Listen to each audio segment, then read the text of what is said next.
Je vous invite à lire le verset 26, comme le verset clé de ce message.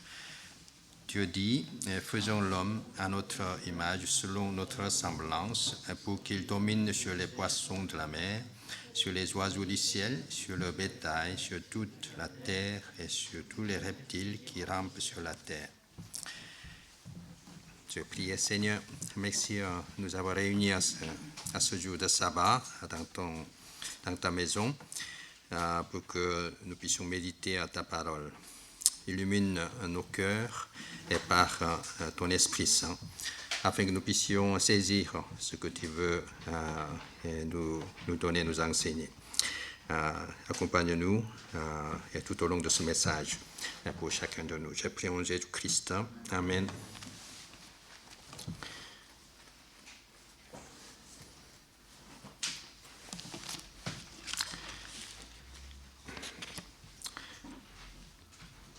Après avoir créé l'ambiance pleine d'harmonie et pleine de beauté, pleine d'ordre,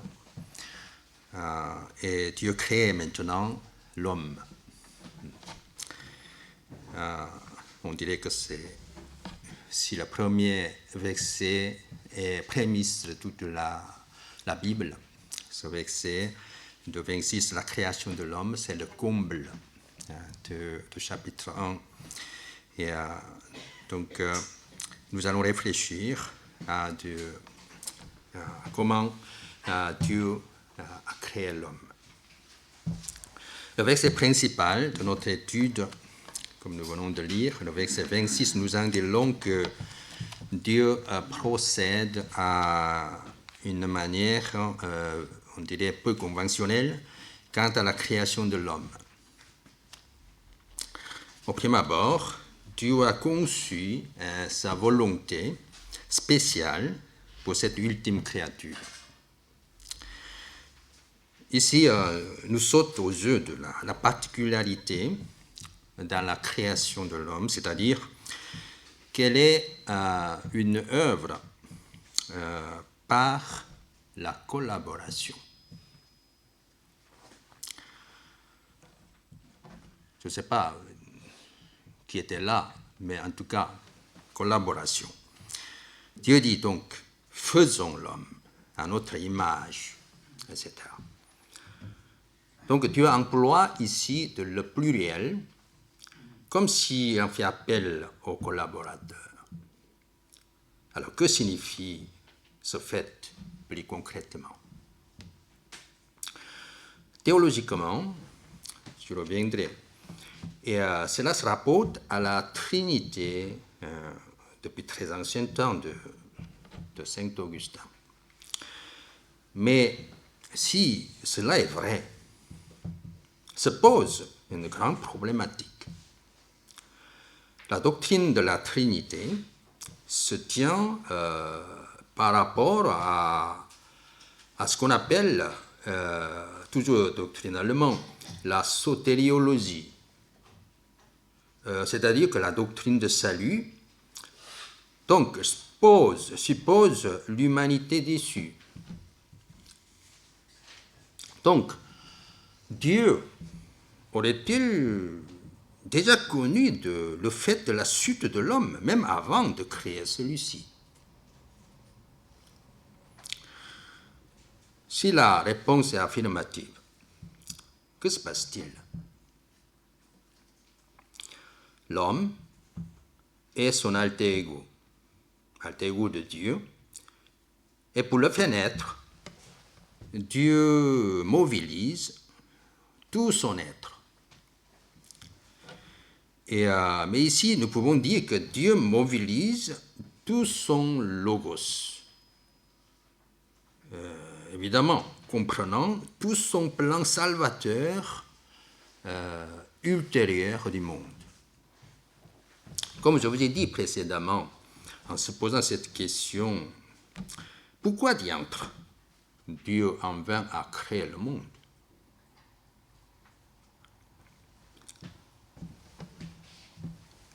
La réponse ne se trouve que dans ce motif intrinsèque de l'amour divin pour son alter ego homme. Cet amour pouvant couvrir même le péché. Autrement dit, Dieu créant l'homme, il est assez puissant qu'au-delà de son éventuelle chute, il peut pointer au salut, au paradis retrouvé pour l'homme créé. C'est-à-dire qu'il peut amener tous les hommes vers lui.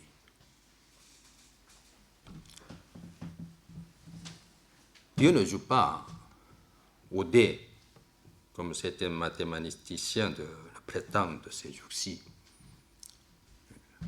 Vous savez, le physicien de quantique, développer un peu le raisonnement en disant que c'est le raisonnement très compliqué, mais c'est que seulement, je vous donne un exemple, c'est que vous mettez dans une boîte une petite poison, hein, et puis ce poison, il commence à défaire. Et donc ce poison, il va tuer parce que dedans, dans la boîte, il y a un chat. Donc le poison doit faire mourir le chat. Mais le problème, c'est que ce n'est pas aussi simple que ça. C'est-à-dire que le poison qui se défait est en deux éléments. Un élément, c'est ce qu'on appelle intégré, et un autre élément, c'est une théorie d'ondulation, et un autre élément, c'est intact. Donc, il se défait, et puis que le chat est à la fois mort et vivant.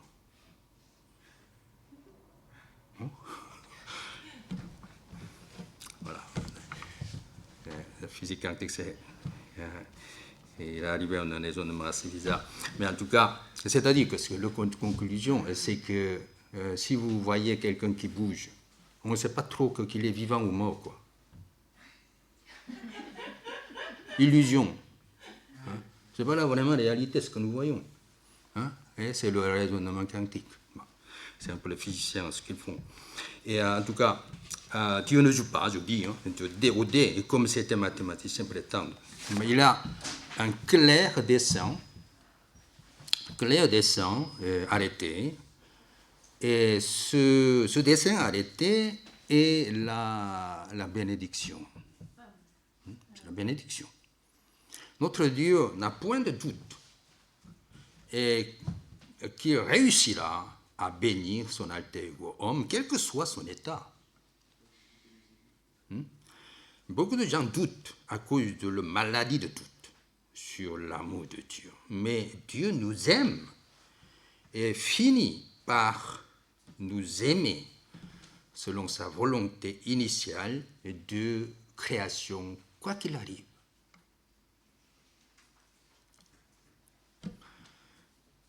En vivant dans le monde déçu, nous devons retenir ce fait, coûte que coûte, malgré toutes les vagues d'incrédulité qui ondulent. Donc, Dieu Saint unit ces trois personnes pour cet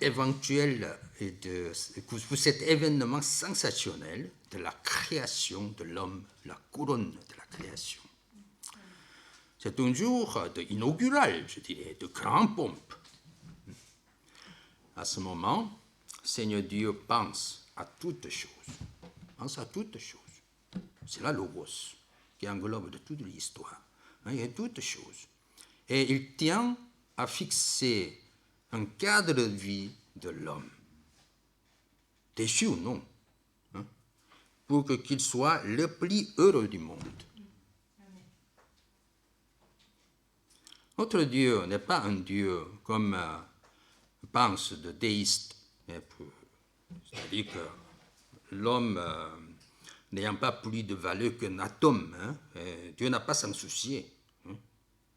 Non, notre Dieu est comme cette mère qui passe toute la nuit au chevet de son enfant malade. Il se soucie de tout le cadre de la vie de l'homme. De la naissance jusqu'à la mort, et du matin jusqu'au soir. Et si Dieu a mobilisé ces trois personnes, sur la Trinité, il montre que la relation,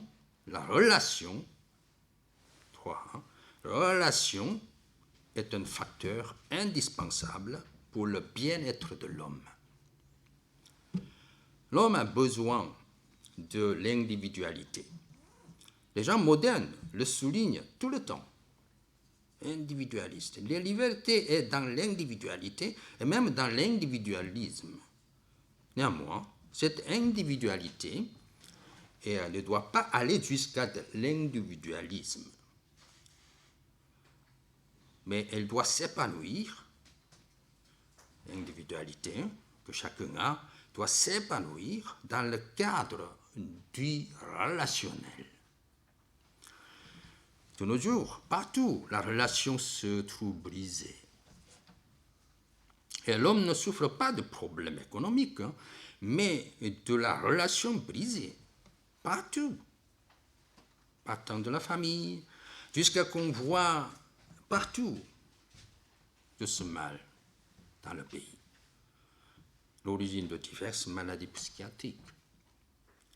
On dit que la relation triangulaire, est très difficile à gérer au milieu de l'homme.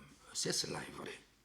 Mais Dieu trine dit, faisons l'homme pour pallier ce problème humain, je dirais.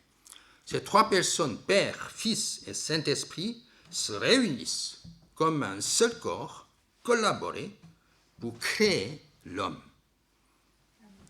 ayant son système harmonieux de la relation. Donc, la première image, on en parlera de l'image à tout à l'heure, mais une première image divine, ce sera nommé relation.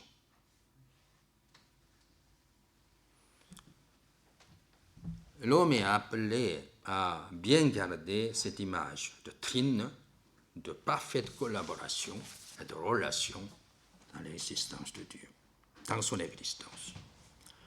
Et cela joue énormément dans la vie et son port de fruits ultérieurs. Jésus dira plusieurs millénaires après, aime Dieu d'abord, et puis après, aime tes prochains comme toi-même. Il n'y a rien d'autre que dire et maintenez la bonne relation avec vos prochains. Vérifiez en vous. Vérifiez en vous et que s'il n'y a pas hasard de la blessure de la relation brisée et que sa trace ne traîne pas dans votre vie. C'est une maladie. Pour être palliatif, il faut du temps d'investissement. Car sans ça, vous risquerez jamais d'avoir la restauration. Donc il faut des efforts à fournir. Le Dieu créateur est notre grand médecin. Amen. Notre grand médecin. Cette semaine, je suis allé à un cabinet d'un rhumatologue à cause d'un mal de dos. Mais c'est la première fois que je visitais. Et son vocable préféré, me semble-t-il, est je ne sais pas. Parce qu'il a utilisé ces mots 3 fois, je ne sais pas. J'étais un peu désemparé quand même, j'avais mal quand même.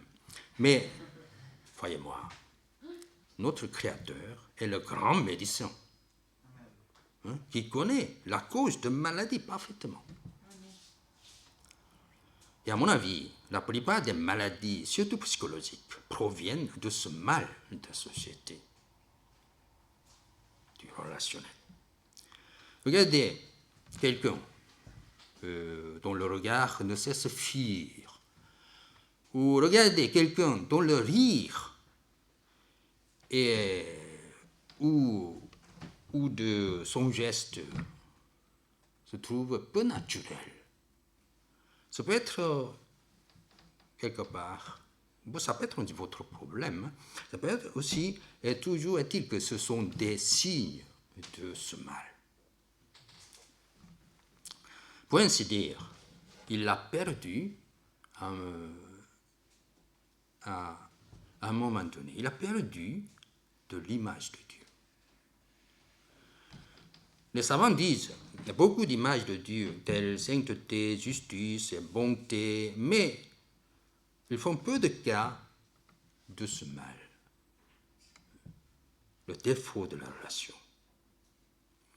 Les gens se résignent dans le statu quo, dans cette affaire de la relation, pensant un peu fatalistement, c'est rien à améliorer. On ne peut pas améliorer. Mais savez-vous pourquoi? C'est à cause de la peur. C'est à cause de la peur. Ils ne veulent pas être bourrelés d'amertume et pleurer à pieds fendre. C'est trop douloureux. Car il vaut mieux bâtir moi mon monde à moi et toi ton monde à toi. Et on ne s'interpose pas, s'ingère pas ni l'un à l'autre. On est d'accord, hein? Une sorte de contrat social de Rousseau. Ainsi, les gens choisissent le chemin de la croix. Si pénible, toute la vie. Et cette vie s'avère à la finalité un grand vain. C'est vraiment un dommage, car c'est comme ça, sont de l'état du monde, sont d'état du monde. Frères et sœurs, prenez comme la première matière d'apprentissage l'établissement de relations collatérales. Ce labeur peut prendre peut-être toute la vie, mais d'une manière ou d'une autre, on doit s'y attaquer. Plutôt, mieux vaut.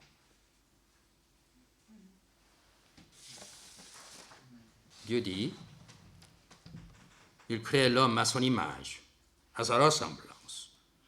Nous pouvons poser la question sur la différence entre l'image et la ressemblance. On a eu tendance de penser, selon la tradition, que l'image est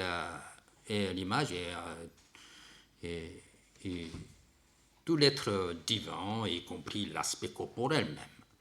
Mais la ressemblance, c'est uniquement l'attribut spirituel de Dieu.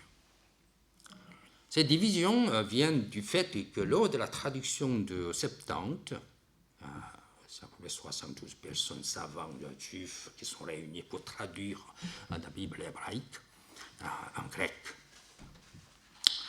Et ils mirent la conjonction « et » entre image et ressemblance. Mais dans l'original, il n'y avait pas de « et ». Depuis le bas Moyen-Âge, surtout la réforme que les savants qui aimaient vraiment l'original considèrent, en viennent à considérer qu'il n'y a pas de différence entre l'image et la ressemblance. Il s'agit en tout cas des attributs de Dieu. Les attributs de Dieu. Souvenons-nous de ce que Dieu crée le monde à cause de son amour. C'est la conclusion, car nous ne pouvons nulle part de trouver la réponse. Si Dieu aime tant l'homme qu'il crée, et en deux sexes, nous avons lieu de penser que Dieu ne se contente pas d'un mot simple, image, mais il aurait préféré d'insérer un autre mot semblable à l'image. Donc on a mis deux. On dit que si l'époux, l'épouse vivent ensemble longtemps, comme le muscle facial et se rétracte, se détendent en même temps, ils en viennent à enfin se ressembler. C'est prouvé quand même. D'où son insertion du mot ressemblance. C'est donc toujours à cause de la relation que cette juxtaposition de deux mots identiques qui est arrivée. Force est donc constatée que Dieu sépare. Imaginez que lorsque Adam, à la mort de Abel, et quand il fait le troisième fils, Dieu utilise toujours ces deux mots. Nulle part ailleurs dans la Bible se trouvent ces deux mots. Seulement cette partie, Adam fait son troisième fils à son image, à sa ressemblance. C'est ça la raison étymologique. Force est donc de constater que Dieu sépare le sexe masculin et le sexe féminin. Depuis la création du firmament, où Dieu sépare les eaux au-dessus de l'étendue, en dessous de l'étendue. La séparation est, nous semble-t-il, un outil très caractériel de Dieu. Dieu sépare les choses et limite les frontières et ne permet pas de franchir et de se mélanger. Ainsi, Dieu créa les végétaux selon son espèce et les animaux selon son espèce. Selon l'espèce. Depuis la modernité, l'humanité qui développe la théorie de l'évolution s'est mis par l'influence des scientifiques athées à penser que tout peut évoluer et tout peut se mélanger. Et tout ce qui s'oppose à cette hypothèse, est une enfreinte de la liberté. Mais depuis le commencement, Dieu a mis une frontière, un abîme peut-être, infranchissable entre les entités existentielles. Cette séparation des genres est un principe inviolable de Dieu. Dieu veut bénir l'homme dans ce cadre, entre guillemets, séparatiste. Comme Paul dit que l'homme ne peut rien faire en dehors de la volonté divine, autrement dit, dans l'état de péché. L'homme a beau prétendre être libre ou accomplir de beaucoup de choses, ou bien réussir dans la vie, l'homme n'a qu'à accepter la volonté de Dieu, et c'est là le chemin de la bénédiction. Dieu crée l'homme à son image, et l'homme ressemble beaucoup à Dieu. Pour ainsi dire que Dieu implante beaucoup de ses attributs en l'homme. Bien sûr que, comme les docteurs disent, qu'il y a des attributs attribuables et des attributs non attribuables. Par exemple, la toute-puissance ou l'omniscience, etc. Et ce sont des attributs qui sont propres à Dieu. L'homme ne peut les partager avec Dieu. C'est dans ce sens que la théorie que Dieu a versé son être en l'homme est fausse. Seulement, Dieu crée l'homme en conférant de certains de ses attributs pour que l'homme s'assimile avec Dieu. Un des attributs est, je dirais, sa grandeur. Et on peut se confondre souvent avec l'ambition. Toujours est-il que par cette implantation de l'image, Dieu espère de grandes choses de la part d'hommes. L'homme se crée pour la grandeur de Dieu. Dieu veut que notre Église est une communauté et des grands hommes et des grandes femmes à la ressemblance de grands dieux. Amen.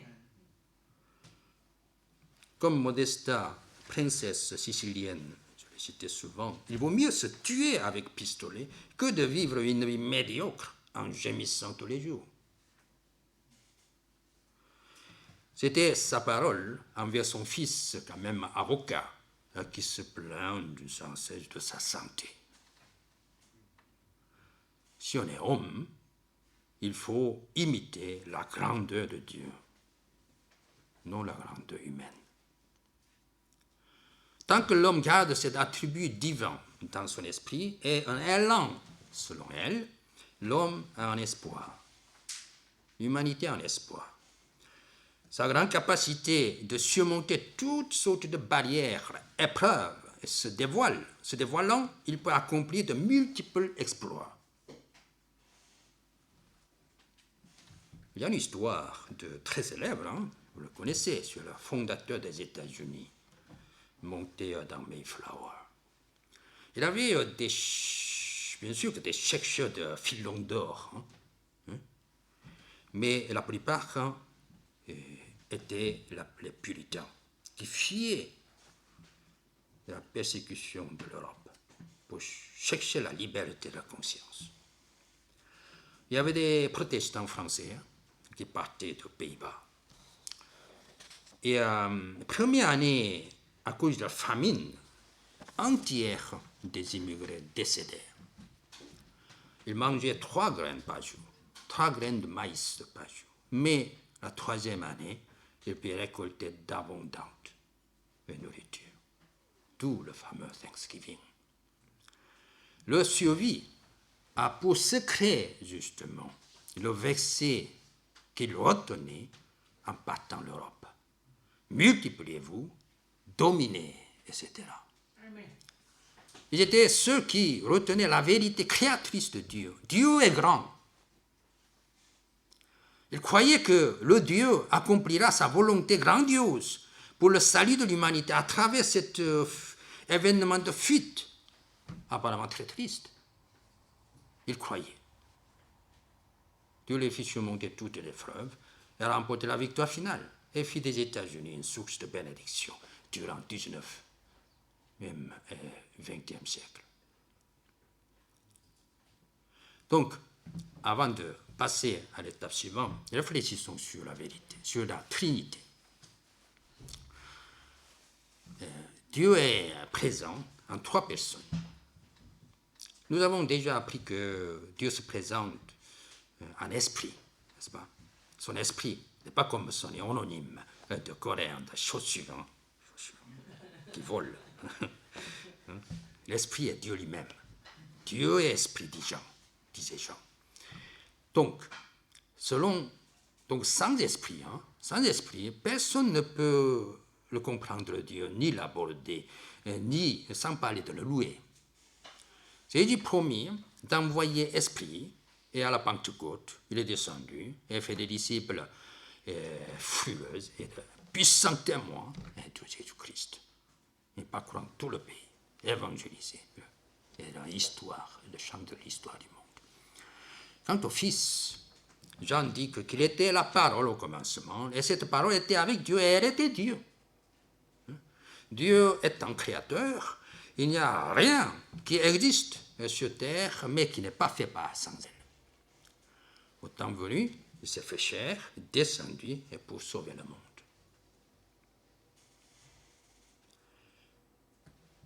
Dieu est unique, mais il a en lui 3 personnes, avec la fonction séparée pour chacun, et néanmoins en portant un caractère commun. Et c'est un mystère, mais c'est un moyen de rédemption conçu par Dieu comme Logos. C'est le seul moyen possible, car sans effusion de sang, il n'y a pas de pardon, et le sang de l'agneau normal a une efficacité très limite, 1 an, et tous les hommes sont souillés de péché.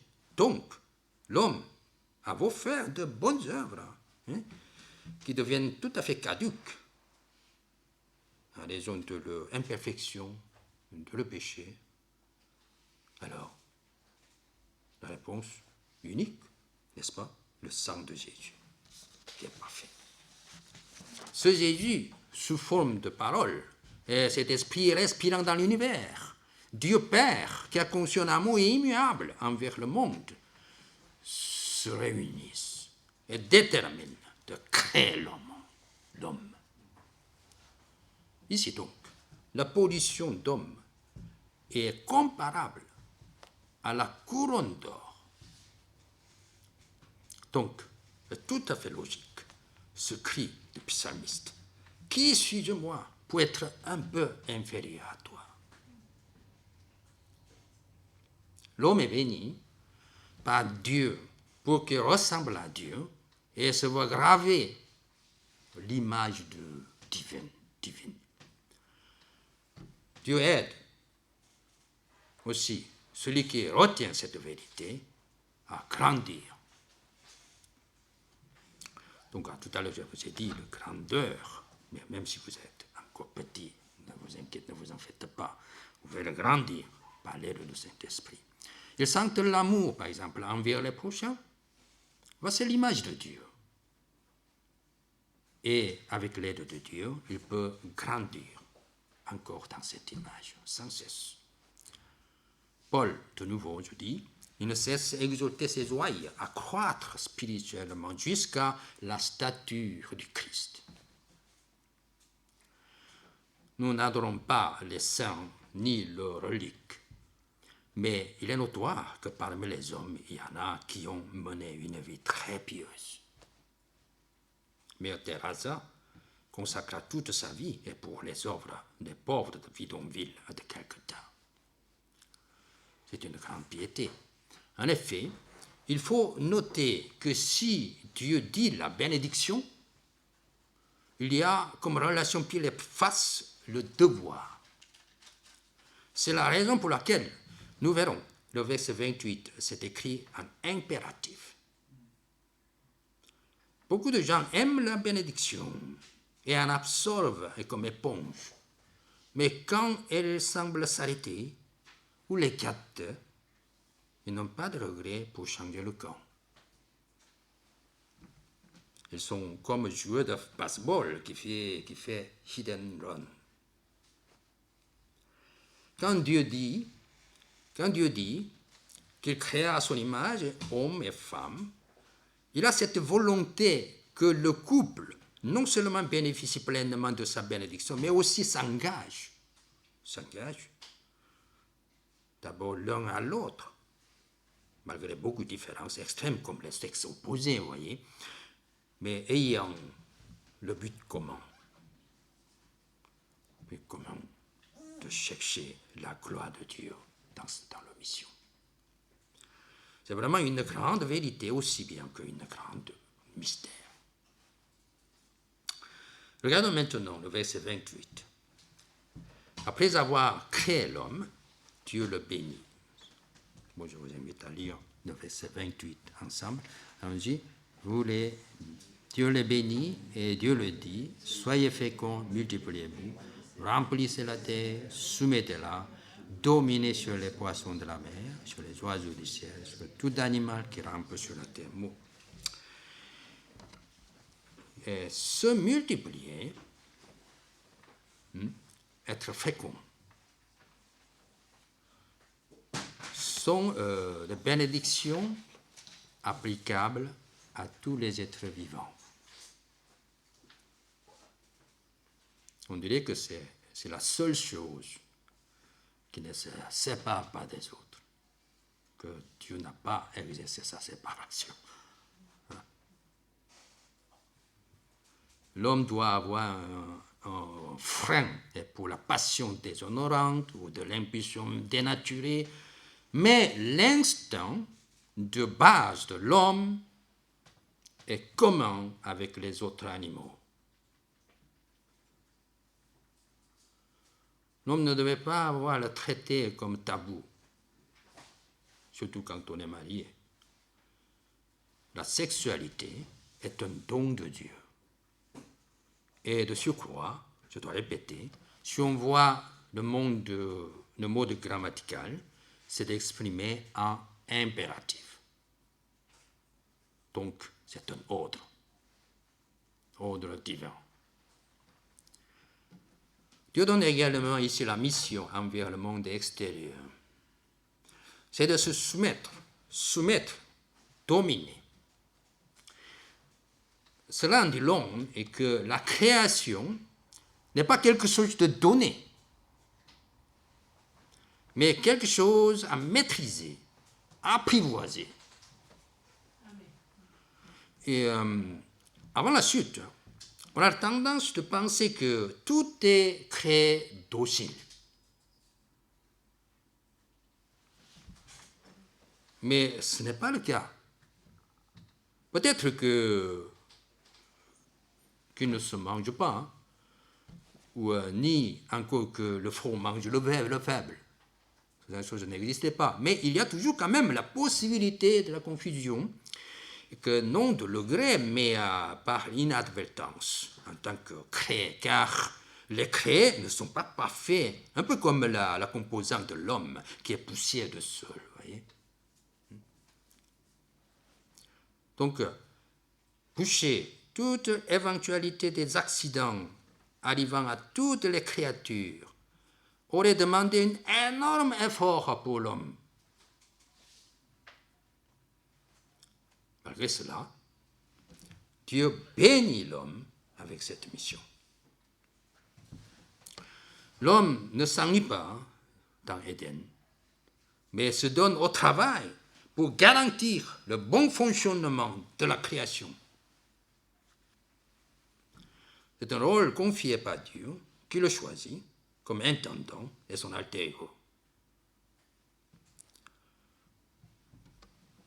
Il est indubitable que malgré la sueur sur ce front, la mission est une grande bénédiction. Amen. Par la suite, Dieu parle de la nourriture. L'homme doit se nourrir. Et tous les animaux également. Donc, depuis le commencement, le problème de faim ne fait pas défaut. Seulement, il n'y a pas de pauvres, ni affamés, car en termes économiques, l'offre est disproportionnellement grande par rapport à la demande. Il suffit de bouger les bras pour cueillir des fruits. Tant pis pour les paresseux. Il doit mourir. Mais comme la mort n'est pas encore entrée, c'est pas très sûr, hein, en tout cas. Chacun a s'imaginer. Dieu est celui qui fait descendre la pluie et briller le soleil sur les têtes de bons et sur les têtes de méchants, n'est-ce pas? Donc Dieu nourrit le couple Adam et le descendant, car ils sont créés par Dieu. Ils sont créés par Dieu, tous. Tant qu'ils auront la respiration et la force et la volonté, ils peuvent manger. Ils mangeront. Mais en manger est une chose, et en reconnaître en est une autre. Seuls ceux qui obéissent à la mission peuvent en venir à reconnaître la bienveillance de Dieu. Le verset préféré des chrétiens. Cherchez premièrement son royaume et sa justice. Tout le reste vous sera donné par-dessus. En dit long que l'homme qui obéit à la mission se procure la nourriture. Mais non comme les méchants qui n'ont aucune idée de la bénédiction. Mais comme l'enfant de Dieu qui reconnaît le don de Dieu et sait remercier de Dieu en procure. Ce que reconnaissons est une bénédiction. En être privé est une malédiction. Vous voyez les milliardaires sur les tas d'argent. Et il vous semble heureux?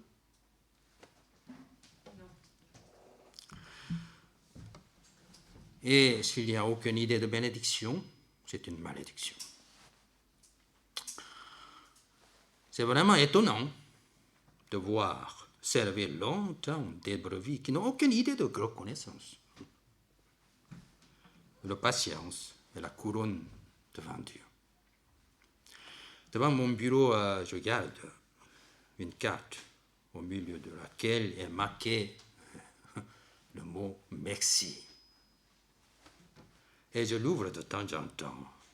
Et j'ai la joie de faire monter les visages de cet donateur. Car c'est une carte du groupe. Il se trouve deux mots les plus préférés en tant que pasteur. Voyez. Parole et prière. Il était reconnaissant à ça. Et ça fait la joie. Aussi, l'homme est reconnaissant. Tout le monde animal qui est dans son égide est aussi béni comme cascade. Si bien que les animaux, oiseaux, tout ce qu'ils espèrent, n'ont rien à s'inquiéter pour la nourriture. Alors, quel témoignage rend Dieu au final? Regardez le verset 31. Dieu vit alors tout ce qu'il avait fait, et voici, c'était très bon. Jusqu'à maintenant, à la fin de chaque jour de création, il est dit que Dieu vit ce qu'il a fait, et c'était bon. À la finition des créations, par la création de l'homme, Dieu s'exclame de la beauté parfaite du monde. Avec cette couronne de la création, homme, son alter ego. Alors même si cela semble être un monologue, il porte une signification profonde.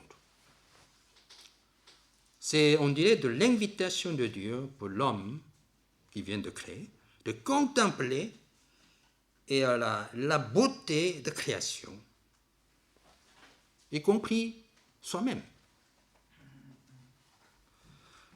Adam contemple la création, s'extase de sa beauté. Ce monologue est aussi une grande instigation pour l'homme, afin qu'il soit pleinement motivé,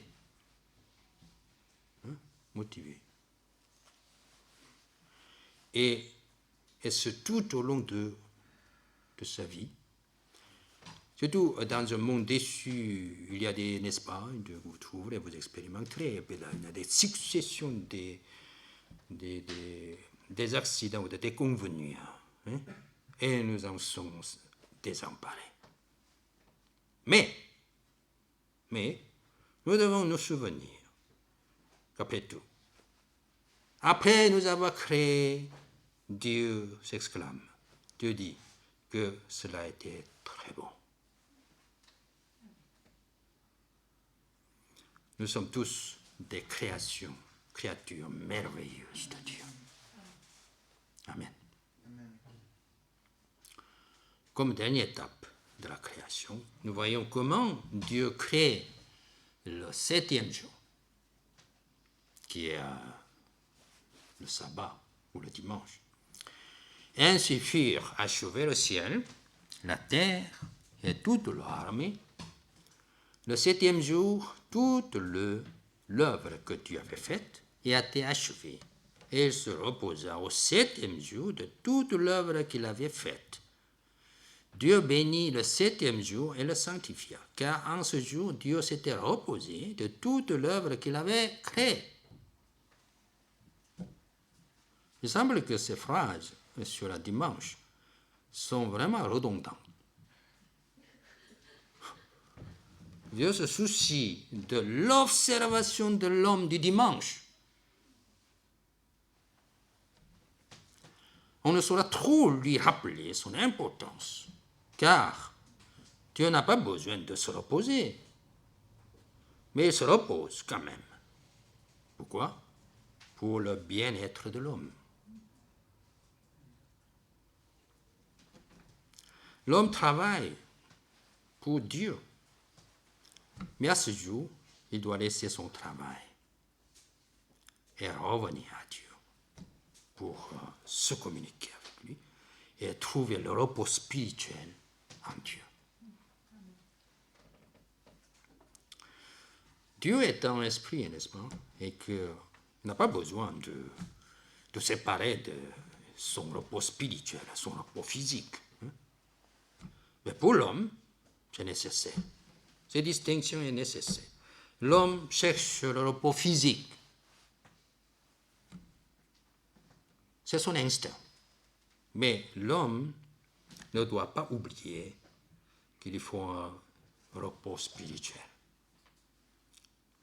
L'œuvre de Dieu pour ce jour est se reposer, ne travaille pas, de se reposer et de bénir et de sanctifier. Ces trois mots. Nous devons obtenir la bénédiction chaque sabbat en nous reposant spirituellement, en laissant toutes les affaires humaines un monde à côté, ainsi que nos pensées, conversations futiles. Alors, Dieu ne tardera pas